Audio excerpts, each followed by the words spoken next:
အားလုံးပဲမင်္ဂလာပါရှင်။ပြန်တဲ့များကိုတင်ဆက်ပေးသွားမှာဖြစ်ပါတယ်။အခုပထမဆုံးတင်ဆက်ပေးမယ့်တဲ့ကတော့မြစ်ကြီးနားလေတပ်စခန်းဌာနချုပ်ကို KIA ကအသေးခံချုံဖြင့်ထပ်မံတိုက်ခိုက်ခဲ့မှုတိုက်လေယာဉ်တစ်စီးပျက်စီးခဲ့2ရက်အတွင်းရဟတ်ယာဉ်တစ်စီးနဲ့တိုက်လေယာဉ်2စီးဖျက်ဆီးနိုင်ခဲ့တဲ့ဆိုတဲ့သတင်းကိုတင်ဆက်ပေးသွားမှာဖြစ်ပါတယ်။ကရင်ပြည်နယ်မြစ်ကြီးနားလေတပ်စခန်းဌာနချုပ်ကို KIA ကအသေးခံချုံဖြင့်ထပ်မံတိုက်ခိုက်ခဲ့ရာတိုက်လေယာဉ်တစ်စီးပျက်စီးခဲ့ကြောင်း KIA စစ်ရေးသတင်းရှင်မြစ်ကသတင်းဌာနကိုပြောကြားပါတယ်။ဒီဇင်ဘာလ26ရက်နေ့ကချင်ပြည်နယ်ဤမြို့တော်မြစ်ကြီးနားရှိလေတပ်စခန်းဌာနချုပ်ကို KIA ကအသေးခံချုံများဖြင့်ထပ်မံတိုက်ခိုက်ခဲ့ရာတွင်တိုက်လေယာဉ်တစ်စင်းပျက်စီးခဲ့ကြောင်းတိုက်လေယာဉ်ပျက်စီးမှုကိုယနေ့တွင်မှအတည်ပြုနိုင်ခဲ့ခြင်းဖြစ်ကြောင်း KIA စစ်ရေးသတင်းရင်းမြစ်ကပြောဆိုပါတယ်။ဒီဇင်ဘာလ25ရက်နေ့မပခလေတပ်ကိုတိုက်ခိုက်မှုမှာရဟတ်ယာဉ်တစ်စင်းနဲ့တိုက်လေယာဉ်တစ်စင်းပျက်စီးခဲ့တယ်။ဒီဇင်ဘာလ26ရက်နေ့မှာဒုတိယကြိမ်ထပ်မံတိုက်ခိုက်ရာမှာဖိုက်တာတစ်စီးပျက်စီးသွားပါတယ်ဟု KIA စစ်ရေးသတင်းရင်းမြစ်ကရှင်းပြပါတယ်။ဒီဇင်ဘာလ25ရက်နေ့မြစ်ကြီးနားလေတပ်စခန်းဌာနချုပ်ကို KIA ကတိုက်ခိုက်ခဲ့မှုတွင် MI-70 ရဟတ်ယာဉ်တစ်စင်းနှင့် KHW တိုက်လေယာဉ်တစ်စင်းထိမှန်ပျက်စီးသွားခဲ့ပါတယ်။ယခုနှစ်2025ခုနှစ်မေလအတွင်းကချင်ပြည်နယ်ဗမော်မြို့နယ်တွင် KIA က FPV ဒရုန်းများဖြင့်စစ်ရဟတ်ယာဉ်2စင်းကိုတိုက်ခိုက်ဖျက်ဆီးခဲ့ပြီးစစ်တပ်မှစစ်ကူတွားရောက်ခဲ့သောဖြူခါမှုနှင့်အဖွဲ့အပါအဝင်အနည်းဆုံးအရာရှိနှင့်စစ်သည်15ဦးထပ်မံတေဆုံးခဲ့ကြပါတယ်။ဆက်လက်ပြီးစကိုင်းနှင့်6မြို့နယ်တို့တွင်စစ်တပ်အထိုင်ချတပ်ဆွဲထားသောနေရာများနှင့်စစ်ကြောင်းကိုတိုက်ခိုက်မှုစစ်သား12ဦးသေဆုံးနေဆွဲတဲ့တင်ကိုကျင်းဆက်ပြီးတော့မှာဖြစ်ပါတယ်။စကိုင်းတိုင်းစကိုင်းမြို့နယ်အုံတော်ရွာဖွံ့ဖြိုးရေးကျောင်းအတွင်းရွေးကောက်ပွဲကျင်းပရန်စီစဉ်နေသောအကြမ်းဖက်စစ်တပ်ကိုဝင်ရောက်တိုက်ခိုက်ခဲ့ကြောင်း Generation Z Power GZP မန္တလေးပြည်သူ့ကောက်ွယ်ရေးမြို့ပြပျောက်ကြားတပ်ဖွဲ့မှတာဝန်ရှိသူတအုပ်ကသတင်းဌာနကိုပြောကြားပါတယ်။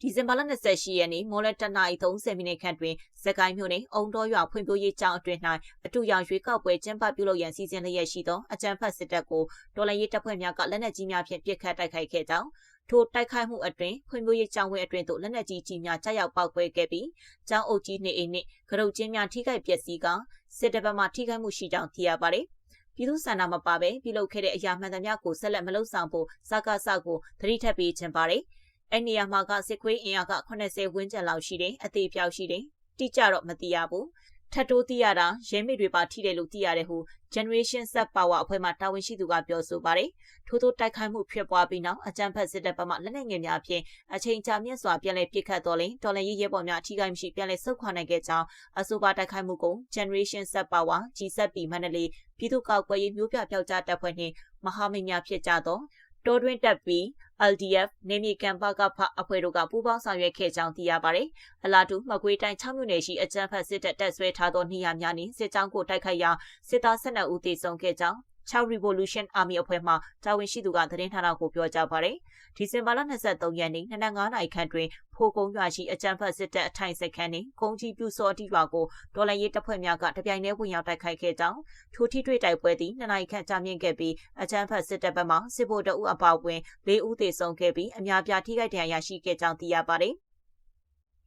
ဒီဇင်ဘာလ24ရက်နေ့မိုးလွယ်ပိုင်းတွင်ကြောက်ပတောင်6လမ်းပိုင်းတွင်6မြို့နယ်ကြန့်ခိုင်ရေးပါတီအမတ်ရဲတင်းနှင့်အတူလုံခြုံရေးလိုက်ပါလာသောကားများကိုကြားဖြတ်တိုက်ခိုက်ခဲ့ရာအကြမ်းဖက်စစ်တပ်ဘက်မှ3ဦးသေဆုံးပြီး10ဦးပြင်းထန်ဒဏ်ရာရရှိခဲ့ကြောင်းဒီဇင်ဘာလ25ရက်နေ့မိုးလွယ်2:30မိနစ်ခန့်တွင်6မြို့မြောက်ဘက်မြို့အဝင်ကြောက်တဲခိတ်ကိုဝင်ရောက်တိုက်ခိုက်ခဲ့ရာအကြမ်းဖက်စစ်တပ်ဘက်မှ2ဦးသေဆုံးခဲ့ပြီး1ဦးပြင်းထန်ဒဏ်ရာရရှိခဲ့ကြောင်းသိရပါတယ်။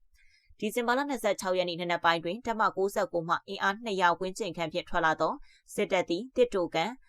တလုံးသွေးပြရွာကန်တောက်ကျောင်းအိုင်ကြီးကြီးရွာများတရှောင်းစစ်ကြောင်းထိုးလာ၍ဒေါ်လာရေးတပ်ဖွဲ့များကဒရုန်းပုံများမိုင်းများဖြင့်တိုက်ခိုက်ခဲ့ရာစစ်သား3ဦးသေဆုံးခဲ့ပြီး15ဦးဝန်းကျင်ထိခိုက်ဒဏ်ရာရရှိခဲ့ကြောင်းထိုစစ်ကြောင်းသည်ပြရွာမှနေအိမ်တစ်လုံးကန်တောက်ကျောင်းရွာမှနေအိမ်3လုံးနဲ့အိုင်ကြီးရွာမှနေအိမ်တစ်လုံးတို့မိရှုဖျက်ဆီးခဲ့ကြောင်းထိုစစ်ကြောင်းသည်ဒီဇင်ဘာလ28ရက်နေ့တွင်အိုင်ကြီးရွာမှဖိုးကုန်းရွာဘက်သို့ပြန်လည်ဆုတ်ခွာသွားကြောင်းသိရပါတယ်။ပြည်သူများစစ်တပ်ရဲ့အတူရောင်ရွေးကောက်ပွဲမဲယုံတွင်သာရှောင်ရှားပေးဖို့မှာကျင်ပါတယ်။စီရေးသတင်းကိုအမြဲတမ်းပြုကြဖို့မှာကျင်ပါတယ်ဟု6 Revolution Army အဖွဲ့မှတာဝန်ရှိသူကပြောဆိုပါတယ်။ထိုတိုက်ခိုက်မှုကိုမကွေးခရိုင်စစ်ဌာနညွှန်ကြားချက်ဖြင့်6 Revolution Army နှင့်အတူ SR7 မကွေးတိုင်းအထူးလှုပ်ရှားတပ်ရင်မကွေးခရိုင်အမှတ်1တပ်ရင်မကွေးခရိုင်အမှတ်2တပ်ရင်မြိုင်မြို့နယ်ပြည်သူ့ကောက်ွယ်ရေးအဖွဲ့မြိုင်ပေါက်ပကဖာတို့ကပူးပေါင်းလှုပ်ဆောင်ခဲ့ကြောင်းသိရပါတယ်။